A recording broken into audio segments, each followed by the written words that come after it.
then later we can talk about ethical questions and perhaps legal questions together in a bit of more interactive way. Should I speak in English or should I speak? Okay. I've heard you speak in both Italian and English. Both. I just wanted to share with you a little bit of my involvement with the Luca Coscioni Association, because it is important to the purposes of this meeting. I met Marco Cappato and first was involved in 2006. At the time, stem cells were huge on the policy and social agenda. So much was at stake. Stem cell research promised cures for Parkinson's disease, for spinal cord injuries, for lateral sclerosis, from which Luca Coscioni was suffering.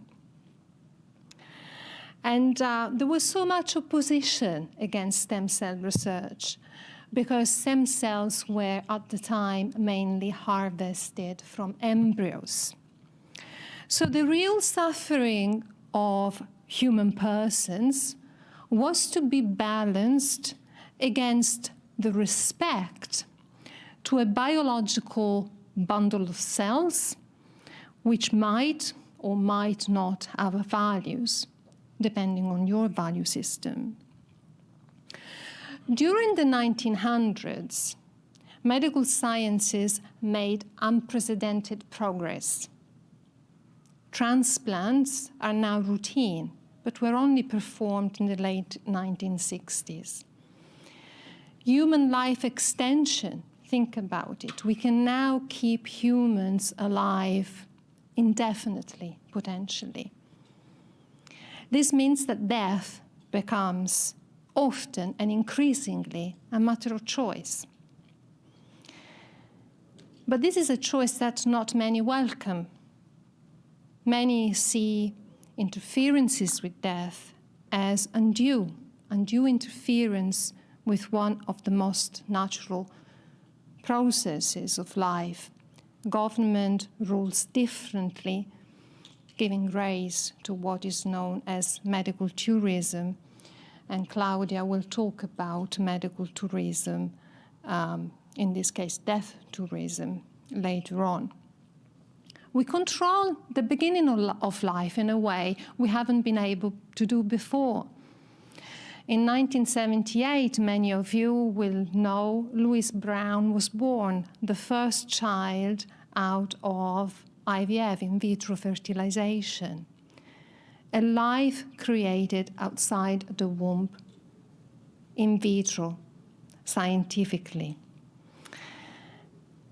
Again, we can expand significantly the choices that we have, the sorts of children we can bring into the world, the embryos we will choose, the embryos that we will implant, embryos which will have or not have specific traits. We have mapped the human genome. Now, by prickling a baby's finger and through a simple drop of blood, we can screen for a number of genetic conditions. We can predict whether our children will develop certain disabilities or different abilities or certain genetic conditions. We have become better aware of the similarities and the similar sensitivities and sensibilities that we have, that we share with non-human animals. With knowledge comes responsibility. We can't escape responsibility. Doing nothing is still doing something. And so, what should our moral compass be? And here is where scientific progress becomes a moral, but also a political matter. Our values might be irreconcilable. Democracy reminds us the importance of respect for pluralism. Of course, not all divergence can be reconciled. via dialogue or via democracy. And of course, majorities might sometimes do the wrong thing, choose the wrong thing, but choices can be changed, again, through democratic participation. Scientific progress, as we've just heard, is a human right. It means that we have a right to be curious, a right to collaborate, discover, understand better ourselves and the world we inhabit.